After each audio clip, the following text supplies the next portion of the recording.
की बात करता हूँ, कम से कम इनकम टैक्स में पीछे काफ़ी चीज़ें ठीक करी गई हैं। सेंट्रल रिफंड सेल बनाया गया है, इलेक्ट्रॉनिक फाइलिंग हुई है, एक टाइम लिमिट है कि 1 साल के बाद अगर आपकी स्क्रूटनी नहीं आई तो या 2 साल के बाद आपको असेसमेंट मान लिया जाएगा। अब सर्विस टैक्स है, सेल्स टैक्स है, कोई सिस्टम ही नहीं है। आप 6 साल पुराना ऑडिट का आपके पास कोई कागज़ ही नहीं है, जबकि आप हर तीसरे महीने दाखिल कर रहे हैं रिटर्न्स। अब कभी भी 5 साल बाद 6 साल बाद कोई भी आके कभी का भी कुछ भी ऑडिट करके आपको एक शो कॉज नोटिस दे सकता है, आपके ऊपर डिमांड निकाल सकता है। तो जहां इनकम टैक्स डिपार्टमेंट में काफ़ी सरलीकरण की कोशिश की गई है, सरल फॉर्म जो कि अब बहुत सरल नहीं रहा है, लेकिन जो इनडायरेक्ट टैक्सेस हैं वहाँ पे तमाम तरह के क्लासिफिकेशन, तमाम तरह के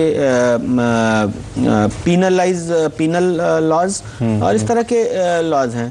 और इन एनी केस चूंकि एक के बाद एक लॉ बनता जाता है, एक के बाद एक लॉ बनता जाता है और फाइनली एक गार आ जाता है, जिसका मतलब ये है कि कोई लॉ नीचे वाला बना हुआ इम्पोर्टेंट नहीं है। अगर मेरे असेसिंग ऑफिसर के बुद्धि विवेक को ये लगता है कि ये आपने लॉज में लोफोल यूज करके कुछ किया है, क्योंकि गार केवल बड़ी कंपनियों पे एप्लीकेबल नहीं है, और जो गार हमारे और आपके पर्सनल टैक्सेशन के ऊपर भी लागू है, थोड़ा टाल दिया गया। लेकिन यहाँ आपको लगता है ये इमेज प्रॉब्लम ज्यादा बड़ी है एक्चुअल ग्राउंड लेवल हर्डल से? देखिए, कुछ टाइम से गवर्नमेंट चाहती है इम्प्रूवमेंट करना। आपने भी रिपोर्ट्स देखी होंगी, कुछ बजट में भी काफ़ी प्रोविजंस आए, उससे पहले भी आए, और कुछ हर्डल्स हैं विद इन गवर्नमेंट हैं, आउटसाइड गवर्नमेंट हैं, जो बिल पास नहीं होते। गवर्नमेंट चाहती है, उसको पता है कि उसकी इमेज डाउन हो गई है इंटरनेशनली, और इंटरनेशनल प्लेटफॉर्म पे बड़ा डिफ़िकल्ट है इनको वहाँ पे जवाब देना, और काफ़ी प्रॉब्लम आती हैं। वो चाहते हुए भी कई चीज़ें नहीं कर पा रहे, गवर्नमेंट नहीं कर पाती, बिकॉज कुछ पॉलिटिकल इश्यूज हैं, पॉलिटिकल पार्टीज हैं जो कुछ नहीं होने देते, और गवर्नमेंट के अंदर भी हैं कुछ लोग जो नहीं करने देते, तो उससे प्रॉब्लम आती है। और क्या ये हमारी सोसाइटी का रिफ्लेक्शन है? फिर सिर्फ गवर्नमेंट को क्यों ब्लेम करें? क्योंकि हम ज़्यादा कॉम्प्लेक्स सोसाइटी हैं, और जैसे हम काम करते हैं घरों में और अपने दफ्तरों में, ऐसे सरकार काम करती है। ये कानून लटका हुआ है, वो पॉलिसी लटकी हुई है। मैं आपको एक एग्जांपल देता हूं कागज महाराज जी। अभी पीछे जो इशू आया कि आपको पी नोट्स वाला इशू है, जिससे बड़ा एक इंटरनेशनली लिया गया कि गार का प्रोविजन गलत है, 1 साल के लिए स्टॉक मार्केट में इन्वेस्टमेट की बात कर रहे हैं। हाँ, 1 साल के लिए डेफर कर दिया। एडमिनिस्ट्रेटिव है कि आपको लाना ही है, 1 साल के बाद लेके आना है। 2-3 साल पहले गवर्नमेंट ने फॉरेन नेशनल को इंडिया में डायरेक्ट इन्वेस्टमेंट अलाउ कर दिया। उससे पहले नहीं था, उससे पहले आपको FIs के थ्रू जाना पड़ता था, अब अलाउ कर दिया। जब फॉरेन नेशनल को डायरेक्ट अलाउड है इन्वेस्ट करना, तो why are they are coming through FI route? Why not KYC?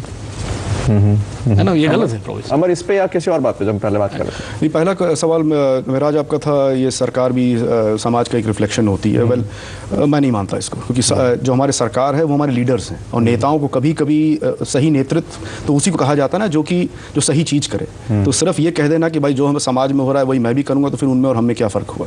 Number 1। Number 2, जो ये वोडाफोन का केस जिसमें बार बार चर्चा घूम के वहीं चली आती है, ये बहुत ही मतलब एक टर्निंग पॉइंट सा है। क्योंकि दूसरी चीज़ जो हमने यहाँ पर करी है वो है सुप्रीम कोर्ट को हमने नज़रअंदाज किया कि जब उसने एक डिसीजन लिया है, और सुप्रीम कोर्ट एक ऐसा इंस्टीट्यूशन जिसकी सब रिस्पेक्ट करते हैं, उसकी इंडिपेंडेंस है, और जिसके कारण इंडिया की इमेज बढ़ती, क्योंकि बनिस्बत चाइना के या कुछ और कंट्रीज़ के, because we have a free media and a free judiciary, इससे हमारी इमेज को बहुत बूस्ट मिलता है। उस तक को हमने नज़रअंदाज करके, बाईपास करके कि ये कानून पेश किया। ये 2 चीज़ें जो हैं ये बहुत ज़्यादा इंडिया की इमेज को हर्ट कर रही हैं।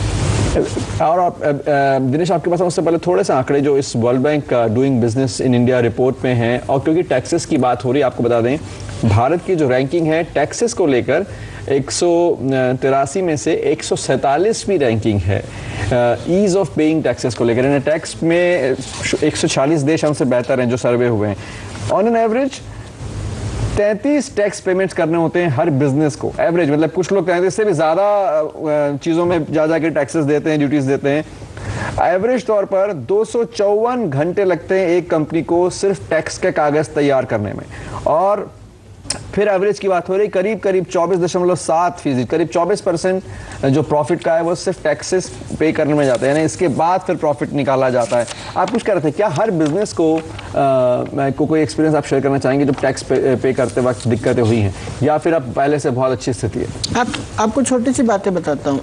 मैं मान लीजिए कि मेरे पास चूँकि SSI यूनिट्स बहुत हैं, एसएसआई यूनिट है, आपको रजिस्ट्रेशन कराना है। गवर्नमेंट कहती है ऑटोमेटिक राउट से रजिस्ट्रेशन है, आप जा करके रजिस्ट्रेशन करा लीजिए, लेकिन वो टेम्परेरी रजिस्ट्रेशन सर्टिफिकेट मिल जाता है।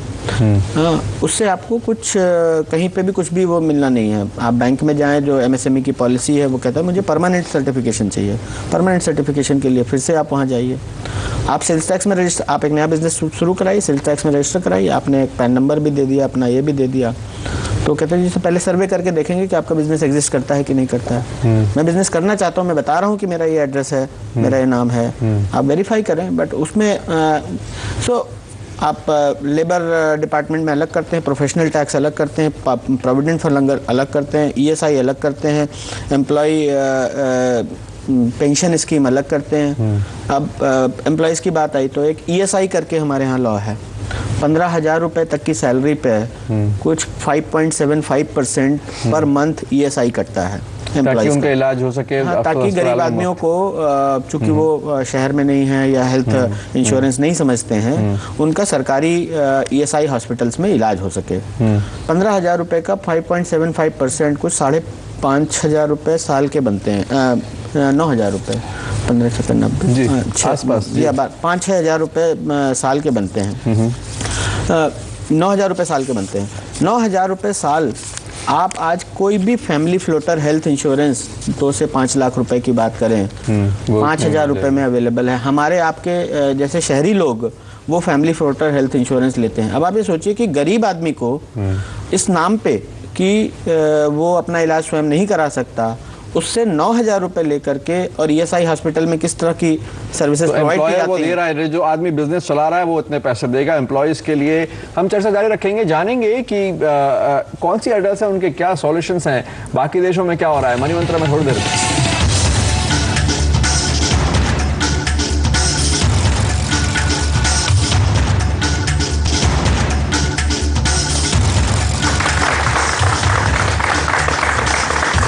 हम बात कर रहे हैं मनी मंत्रा में कि भारत में बिजनेस करना कितना कठिन है, कितना टफ है। और जो रैंक आई है भारत की वर्ल्ड बैंक की एक रिपोर्ट में, एक सर्वे में, वो है 132वीं रैंक 184 देशों में। और फटाफट अलग अलग चीज़ों में भारत की रैंक क्या है वो आपको बता दें इस रिपोर्ट में। जहाँ तक स्टार्टिंग अ बिजनेस की बात है, यानी कोई किसी को बिजनेस शुरू करना हो आज मुझे जाके, तो उसमें इंडिया में जो माहौल है वो 183 में से 166 वह नंबर है भारत का, यानी बहुत कठिन है इस लिस्ट में। डीलिंग विद कंस्ट्रक्शन परमिट्स बहुत नीचे है हमारा, उसमें नंबर 181वां नंबर है। रजिस्टरिंग प्रॉपर्टी 97वां पायदान है भारत का। क्रेडिट लेना हो, अगर उधार लेके या लोन लेके बैंक से हमें काम शुरू करना हो तो उसमें फिर भी ठीक है, 40वां नंबर है, ये चाइना से ऊपर है।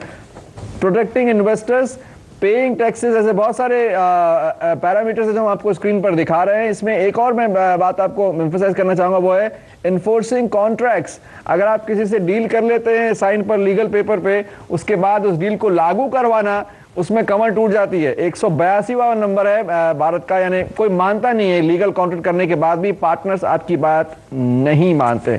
यहाँ तक स्टार्टिंग बिजनेस की बात है, और आपने ऐसे बहुत बिजनेस देखे हैं, आपने खुद एक बिजनेस खड़ा किया है दिनेश। इतना मुश्किल है भारत में बिजनेस शुरू करना? तो अगर बहुत छोटे स्केल पे शुरू करना हो बिजनेस, एक फर्स्ट जनरेशन एंटरप्रेन्योर की तरह से, तो आई थिंक इंडिया से ज़्यादा आसान कोई कंट्री नहीं है। क्योंकि आप एज ए प्रोप्राइटरशिप, आपको कहीं कोई रजिस्ट्रेशन की ज़रूरत नहीं, आप बस एक बैंक अकाउंट खुलवाएं, आप एक लें और शुरू कर दें। जब आपके 10 एम्प्लॉय हो जाएंगे तब आपको जा कर के कभी लेबर लॉ में या शॉप एंड इस्टेब्लिशमेंट में या और जगहों पे, जब आप साल कंप्लीट कर लेंगे, जब आप प्रॉफिट कमाएंगे, तब शायद आपको जा कर के TDS या इनकम टैक्स में जाना है। तो स्टार्टिंग अप ए बिज़नेस, तो जहाँ एक थोड़े बड़े बिज़नेस को सेटअप करने की बात हो, यस, क्योंकि आपको सारे रूल्स एंड रेगुलेशन पहले दिन से फॉलो करने पड़ते हैं, तो इंडिया का ये जो रिलैक्स्ड एनवायरनमेंट है, ये स्टार्टिंग अप ए बिज़नेस में काफ़ी मदद करता है। वो ठीक है कि उसमें काफ़ी कमर तोड़ बिजली का कनेक्शन लेने में, और पहले फ़ोन का कनेक्शन लेने में मैंने 3 महीने लगाए थे फ़ोन का कनेक्शन लेने में। 1996 लेकिन उसके अलावा अगर आप देखें तो आप अपना एक दुकान खोलें या एक ऑफिस खोलें और बिज़नेस चालू कर दें, कोई शुरू में आपको पूछने या परेशान करने या नहीं आएगा। तो